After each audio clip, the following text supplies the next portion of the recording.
Nike Pegasus is considered by many to be the essential workhorse training shoe. But what does it take for a workhorse to be considered world class? Today, let's explore the Nike Air Zoom Pegasus 38.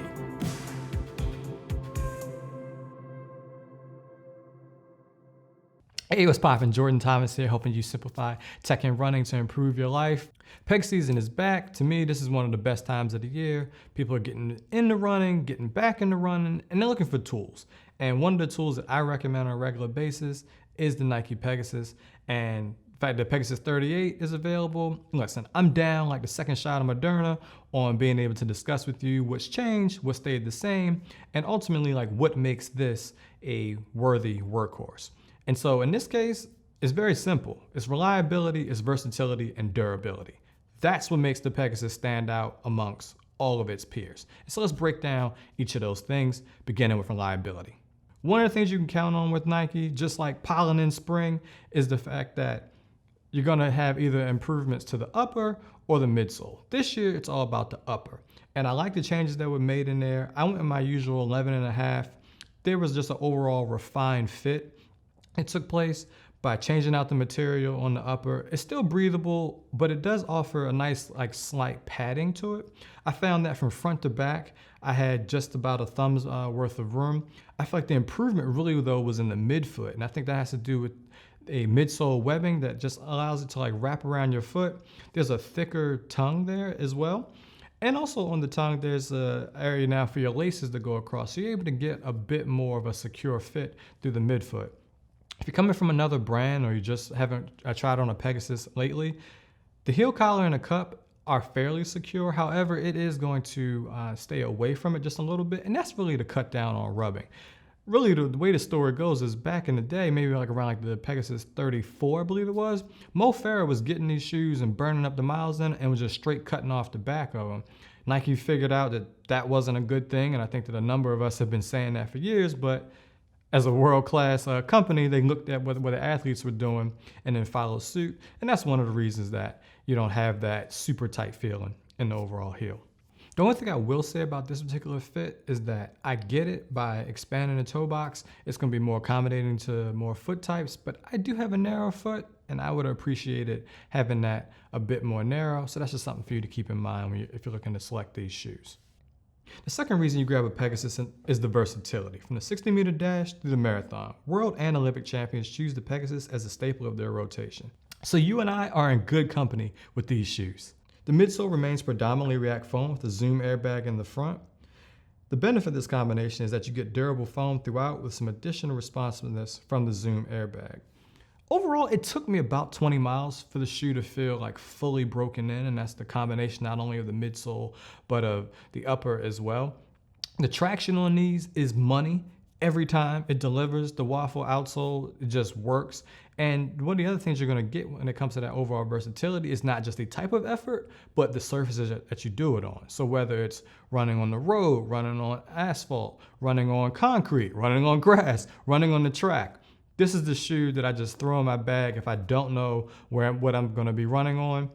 Then I can take this shoe and do everything with it. I even recently went to Baltimore and I had a decision of grabbing these, or at least the Peg 37 versus the Infinity React 2. And as much as I do enjoy the Infinity React 2, I just knew that for whatever workout I would find myself in, the Pegasus would deliver. And so that's something that you wanna consider when you're looking at what makes a workhorse world class.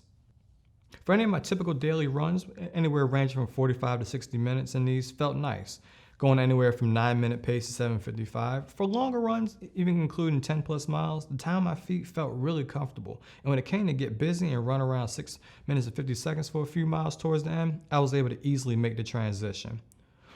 On the faster end, my sprinting days are pretty much over at this point, but I do like to do some 100-meter strides in like 15 seconds or so, and I'm able to do that in these shoes. And you're hard pressed to be able to do that in a number of other kind of like workhorse daily training type of shoes. Usually you have to go to a much lighter weight shoe. And speaking of weight, even with the change to the upper, the overall weight change was minimal. And then for me, when it comes to like a workhorse, I'm not looking for necessarily the super lightest shoe, but at the same time, I don't want it as heavy. So with this, you're kind of in the range of Lighter than a 1080 V11, but still higher than something like the Mach 4, which is something that a number of people are enjoying. Durability for me is the big one when it comes to a workhorse type shoe. With the Pegasus, I've been able to consistently get about 300, 400 miles in the shoes. Even with the last ones, I didn't officially destroy them, but just because I ended up getting another pair. But I ran up one pair to 300 miles and then another to 250, and I wanted a different colorway, and so that's why I changed them up.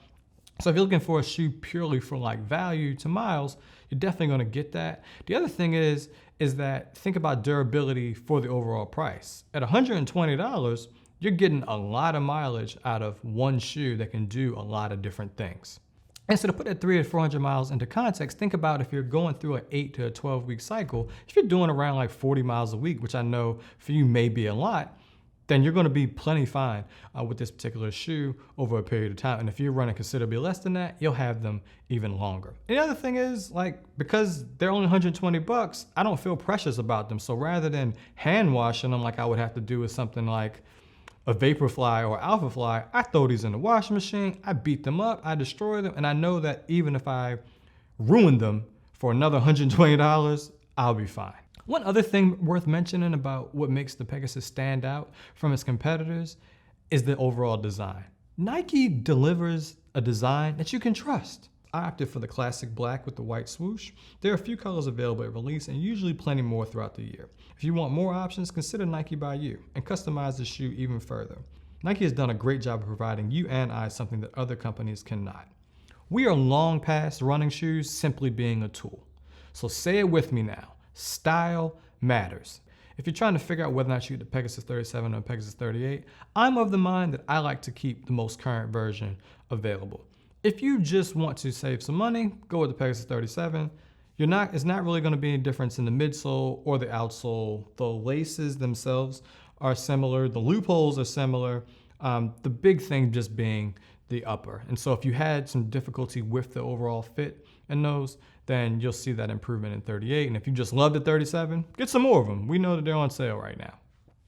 My recommendation is yes, you build, you start, you replenish your running shoe rotation with one of these, and then you pair it with like a racing option or a lighter weight shoe or a more cozy shoe. Anywhere, any race, any distance, 60 meters to the marathon, this shoe, you can find a place in your overall rotation. The Nike Pegasus remains the standard of what a world-class training shoe should be. Reliable, versatile, durability, all for $120. And so while there are a number of different shoes that are available that can do any one of those things really well, the Pegasus is still one of the only ones to be able to do this for 40 plus years. And that makes this shoe more than worthy, but definitely world-class.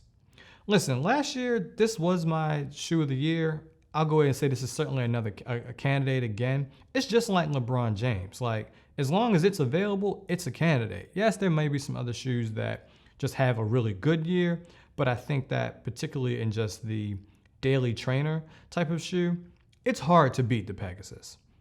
Appreciate you watching. If you enjoyed this video, please be sure to give me a thumbs up. And I'd love to invite you to subscribe. It costs nothing to you, but it helps me understand whether or not these videos are working for you and if they're helpful to you. Ultimately, I'm here making these videos, trying to be a resource, and I want to continue that with you.